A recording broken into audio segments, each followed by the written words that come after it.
रोज़ाना हमारी झड़पें हैं, ठीक है जी। हुकूमत कभी जो है उस तरफ लेके जा रही है, कभी उस तरफ लेके जा रही है। ईरान के साथ हमारे क्या मामला चल रहे हैं, सऊदी अरब के साथ ये है कि वो जब भी हमारे कोई भी बड़े लेवल पे लोग जाते हैं तो वो वहाँ पे समझते हैं कि यार भीख मांगने के लिए।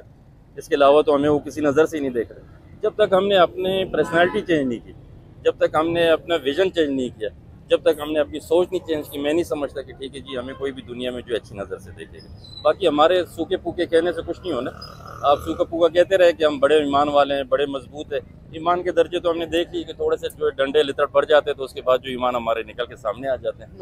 ठीक है, सही बात। मतलब किसी किस्म का भी हो, आप उसको वाकई से कनेक्ट करें या कुछ भी, हम पे थोड़ा सा जो प्रेशर आ जाए ना यहूद नसारा का, तो हम तो सारे लेट जाएंगे। तो ईमान हमारा किसने चेक किया अभी तक? किसी ने हमारे ईमान का लेवल चेक किया? सही बात है। 2, 5, 50 हज़ार रुपए भी आप यहाँ पे देखें तो ईमान यार जरा दाम वो कहते हैं ना, जरा दाम बदले तो यहाँ ईमान बिकते हैं। तो यहाँ पे दाम हम तो कहते हैं कि एक मोमिन जो है वो 10 काफिरों पर भारी है। इंडिया के साथ आज जंग हो जाए तो नस्ल नाबूद कर देंगे हम। एक मोमिन यहाँ से जाएगा और वहाँ पर तो सफाया कर देगा। हम मोमिन है, इस्लाम को समझते हैं। इस्लाम सबसे पहले अमन देता है। हम तो यहाँ पे आके सबसे पहले कहते हैं कि यार काफिर को मार दो। काफिर को मारो नहीं, काफिर को जय हिंद दोस्तों, स्वागत है आपका अपना चैनल सौरभ के रिएक्ट में। आज का हम लोग का टॉपिक यह है कि दोस्तों $7 अरब के बेल आउट पैकेज पर 12 जुलाई को सहमति बन गई थी, लेकिन 2 महीने बीत जाने के बाद भी इसे मंजूरी नहीं मिली। पाकिस्तान के उप प्रधानमंत्री इसाक डार ने IMF पर जानबूझकर देरी करने का आरोप लगाया। जब कोई देश आर्थिक संकट से जूझता है तो अंतर्राष्ट्रीय मुद्रा कोष IMF से बेल आउट पैकेज मांगता है। पाकिस्तान ने भी यही किया, लेकिन अभी तक बात नहीं बनी है। दोस्तों आइए देखते हैं इस खबर को लेके पाक मीडिया और पाक पब्लिक का क्या रिएक्शन है। बने रहे वीडियो और बढ़ते वीडियो की। अस्सलाम वालेकुम। वालेकुम सलाम। कैसे हैं आप? अल्लाह का शुक्र, आप सुना? अल्हम्दुलिल्लाह मैं ठीक। नाम आपका? नवीद अकबर। क्या करते हैं? मैं कारोबार वगैरह। जबरदस्त हो गया। बात करने का पर्पस ये कि एक ही टाइम के अंदर 2 मुल्क अलग हुए, पाकिस्तान और इंडिया। आज हम देखते हैं कि पाकिस्तान जो है वो सर IMF के गीटे गोटे पकड़ के हर साल मतलब कि उनसे कहता है कि भाई मुझे कुछ दो जिससे मैं सरवाइव करूं। आज $7 बिलियन ले लिए और पाकिस्तान IMF के पास जाने वाला सबसे ज़्यादा बाहर जाने वाला मुल्क बन गया हुआ। और अगर बात करें दूसरी तरफ इंडिया की, सर इंडिया दूसरे मुल्कों को कर्जे प्रोवाइड कर रहा। मालदीव ने IMF को कहा कि IMF का बायकॉट किया और इंडिया को कहा कि भाई आप हमें कर्जे दो, हम आपको अदा करेंगे। कैसे देखते हैं आप इन चीज़ों को? हमें तो जहाँ तक मुझे समझ आती है, ठीक है जी, हमें तो पैदा ही इसीलिए किए गए कि हम दूसरे के पास जाके मिन्नतें करें और पाँव पकड़ें। ऐसा क्यों? ठीक है जी, जब आपकी ऊपर की नस्ल बैठी हुई है, ठीक है जी, जो ऊपर वहाँ पे बैठे हुए लोग आपको जो है मतलब जो ले डाउन करवा रहे लोगों के सामने, आवाम को कोई सपोर्ट नहीं कर रहे, इंडस्ट्रीज़ की तरफ ला नहीं रहे, एजुकेशन की तरफ उनकी सपोर्ट नहीं है। ठीक है, साथ साथ आप चलते रहे, जितने भी आपके मामलात है, जो रोज़मर्रा के मामलात हैं, उनको मतलब आप ये सोचें कि उनको, मुझे नहीं लगता है किसी तरीके से हमारी आवाम को अवेयरनेस दी जाती है। उनको जस्ट ये है कि बस एक सुर्ख बत्ती के पीछे लगाया हुआ है, खाना खाएं और कमाएं, बस इसके अलावा टैक्स जमा कराते रहें। जब आप अपनी आवाम को अवेयर नहीं करेंगे, लोगों को अवेयर नहीं करेंगे, तो आप किस तरीके से ये सोच सकते हैं कि आप किसी को कर्जा देने वाले मुल्क बनेंगे? तो जब आप भिखारियों की तरह हो जाएंगे तो आपने मांगते ही रहना है हमेशा लोगों से। तो यही वो कंडीशन है जिसकी वजह से हमारी अखलाकियात के अंदर बड़ी कमी है। यहाँ पर हम गिला करते हैं कि अब बांग्लादेश ने हमें छोड़ दिया, अफगानिस्तान ने हमें छोड़ दिया, मिडिल ईस्ट ने हमें छोड़ दिया, वो नहीं पूछते, सऊदी नहीं पूछता। तो ऐसे क्यों होता है? क्यों इंडिया की तरफ ज्यादा रुझान उनका है? क्या वजूहत देखते हैं? हमें क्यों पूछेंगे? कोई एक वजह बताएं। पूछने के पीछे हमारी रीजन किस लिए पूछेंगे? हमें पावर है, हम एटॉमिक पावर है, हम कहते हैं। एटॉमिक पावर का क्या करना है? आप तो जंग नहीं कर रहे हैं ना किसी के साथ।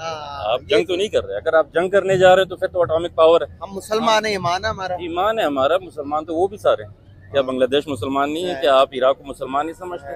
चाहे आप जो भाई मुसलमानों का मसला नहीं है। आपके अंदर अवेयरनेस होगी, आपके अंदर विल पावर होगी, आप जब जाएंगे आगे बढ़ने के लिए तो आपको सब पूछेंगे। सही बात। अदरवाइज भिखारियों को तो इसी तरीके से लोग जो दूर से ईमान का जज्बा भी है हमें सर। ईमान का जज्बा है, लेकिन उसको किस तरीके से यूटिलाइज किया जा रहा है?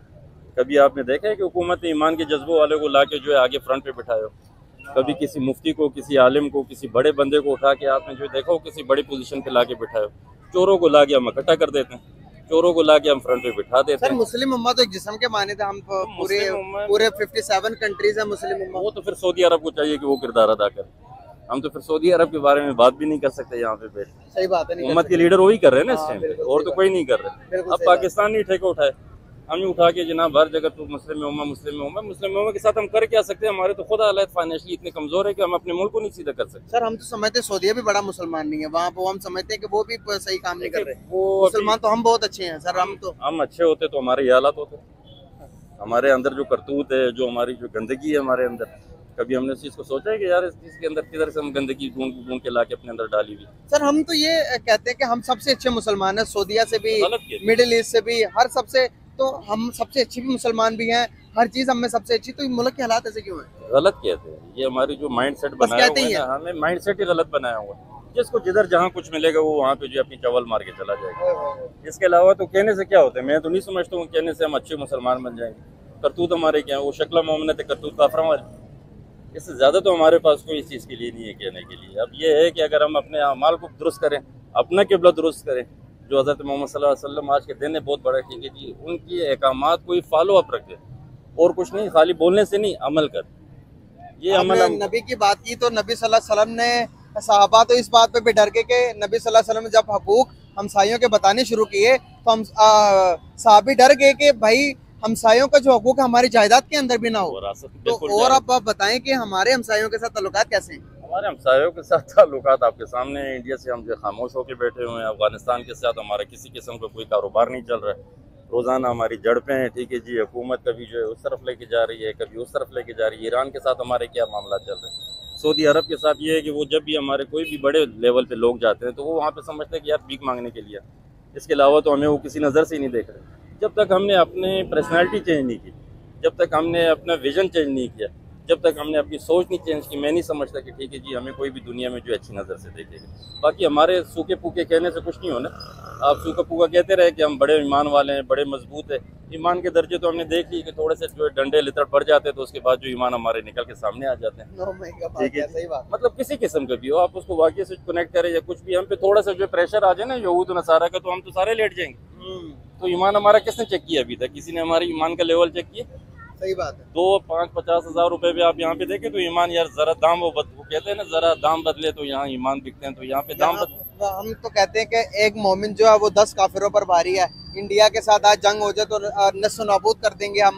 एक मोमिन यहाँ से जाएगा और वहाँ पर तो सफाया कर देगा। हम मोमिन है, इस्लाम को समझते हैं। इस्लाम सबसे पहले अमन देते हैं। हम तो यहाँ पे आके सबसे पहले कहते हैं कि यार काफिर को मार दो। काफिर को मारो नहीं, काफिर को तबलीग करो। इस्लाम क्या है? इस्लाम के बारे में बताओ हमें। नबी पाक सल्लल्लाहु अलैहि वसल्लम ने कहा है कि हमने नबूवत खत्म होगी